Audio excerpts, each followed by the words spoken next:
Your dad's death. Explain the situation that led to him unexpectedly passing. The situation was, so he used to do online share trading, and that was something that became quite a big thing back then when in 2006 when he started doing it. And then, as I said, the business side of things wasn't doing well for my brother.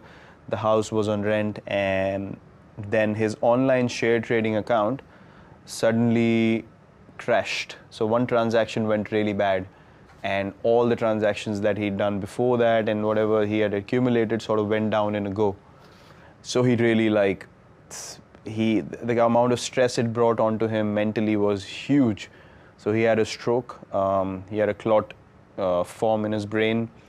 I didn't know it because I was playing my first season and I was at practice, and I was coming back from practice, and I reached the house, and then my cousin's sister was there, and I asked her where everyone is, and she's like, no, they've just gone for a regular checkup. I was like, why would everyone in the house go for a regular checkup?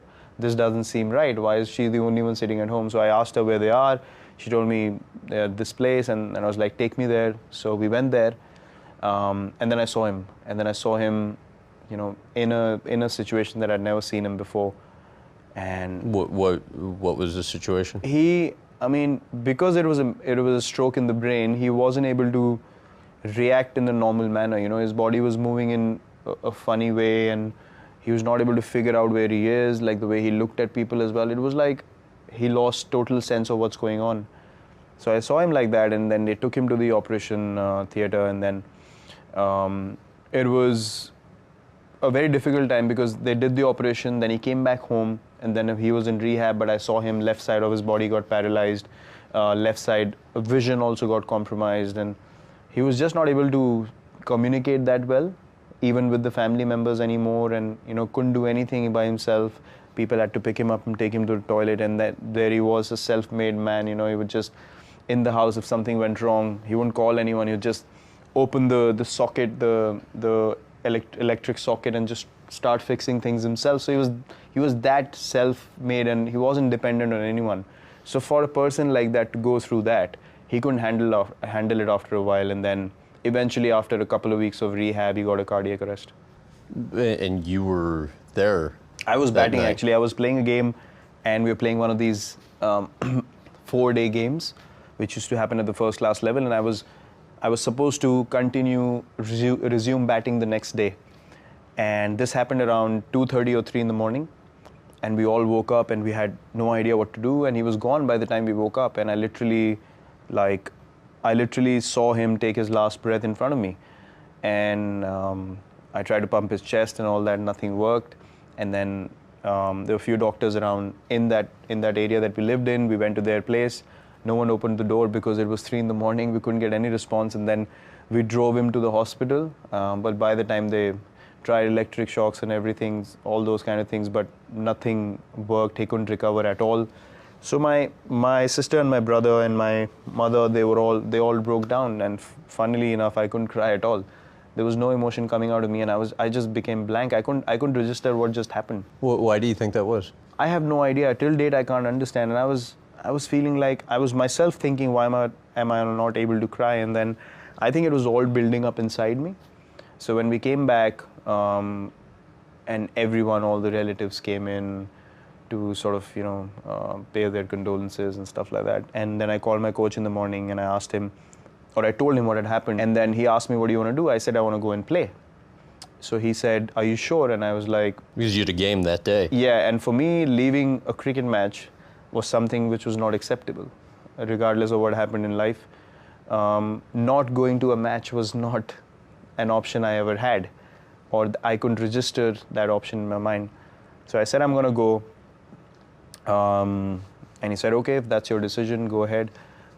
So I left the house. I hadn't cried at all, nothing, no emotion. And my family was actually feeling a bit nervous looking at me because I was showing no emotion, and everyone was like, crying, and they were emotional. And then I went to the game, and I picked up a friend of mine again, and I told him what had happened. He thought I was joking. He didn't believe me. We kept going. We reached the stadium, and when we reached the stadium and I sat in the change room, and he told everyone what had happened. So when everyone came around me to tell me, we're sorry for you, and that's the time I really broke down, and that's the time all that emotion came out, and I don't know why. The strangest part of the whole story to me was that night when you called your coach back and you were upset. He was surprised that you weren't upset about what he would have thought it was about. You were upset about your performance in the game. I was upset because the umpire in the game made a wrong decision and he gave me out when I wasn't out. And I was upset because I couldn't be there till the end to make my team win the game. And I was really upset about that. So yeah, in the evening he was surprised to know that I was actually talking about that. Especially now, many years removed from having gone through that, how do you think your father's passing affected you? Now I feel like it was probably the most impactful thing that happened in my life. Because I remember that day, I came back from the game. After I got out, I came back to do the cremation and all the rituals that follow. And I remember telling my brother specifically that I am going to play for my country, and I am going to play this game at the highest level, and there's nothing else in life that can distract me anymore. Because it was my father's vision as well. He wanted me to, play at the highest level, and he was really, really keen on me playing at the highest level as well. So I remember making that promise to my brother, and then everything in life became second priority after that incident, and cricket was the first priority. The change I saw in Virat after that day when he decided to go for that match, that after our dad passed away, I suddenly found after that he was a completely changed person in terms of his decision making. That was the day when I realized that that he's going to go there. He's going to achieve whatever he wants to, and he's dedicated. He wants to do that for our dad now. Yet it wasn't immediate that the success came after that, right? I mean, you kind of for a couple-year period of time started struggling. In what ways did you begin to get careless off the field? So the thing is that the incident happens in your life and then you move on with it. You don't know the kind of motivation it registers in your heart. I always knew that nothing else can distract me from achieving my goal, but the immediate distractions were too many. Traveling to other countries, going out, regularly, having drinks with friends, and just not being that focused. But the one thing that remained constant was every time I was down, every time I hit rock bottom, somehow I was able to put everything aside and say, right, I'm going to work hard and I'm going to get back up.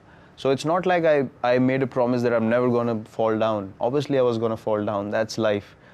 That is always going to happen in sport and life. But the ability to come back again and again made me realize that that incident was the one incident that helped me become mentally so strong that I could, even if I was distracted, because I'm human, I will make mistakes, but the ability to come back up became so much more stronger.